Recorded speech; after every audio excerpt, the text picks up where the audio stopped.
Public Affairs Analyst Ambrose Igboke joins us for more on this. We've heard about the 35% affirmative action and the gospel of inclusion.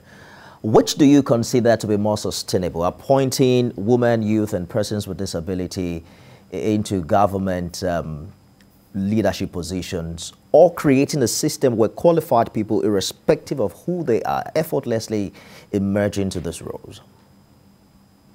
I think one of the issues that led to inclusiveness of PWS and that people with disability and special needs, or another term, physically challenged people, into issues of inclusion is how they have been treated in the society, both in Europe and America, and then in Africa, lastly.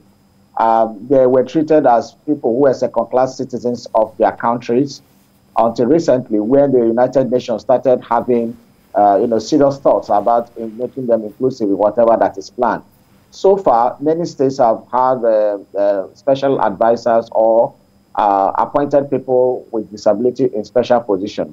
So at the taboo that used to, cultural seclusions that used to come with it, are gradually giving way. So we are seeing people with disability being treated as normal human beings and being interacted with and being given opportunities to excel, even in academics and other places.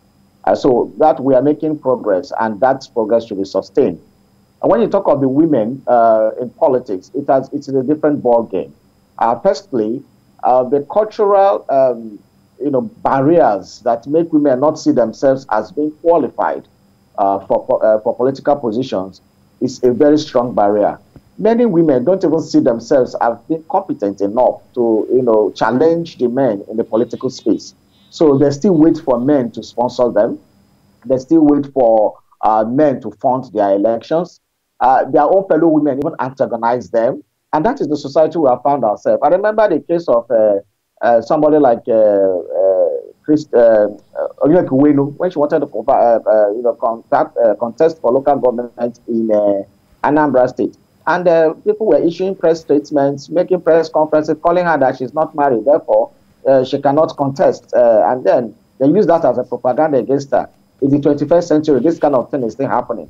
So the first thing to look at is the cultural barriers, sometimes the religious barrier, and sometimes the value system. We need to change our mindset to ensure that women have more inclusion in politics.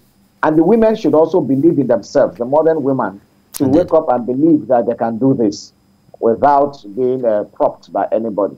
Well, look forward to a more entrenched value, a system whereby people get quality education and not just looking forward to appointments at times like this. Ambrose Igboke, Public Affairs Analyst, thank you so much for talking to us on the news tonight.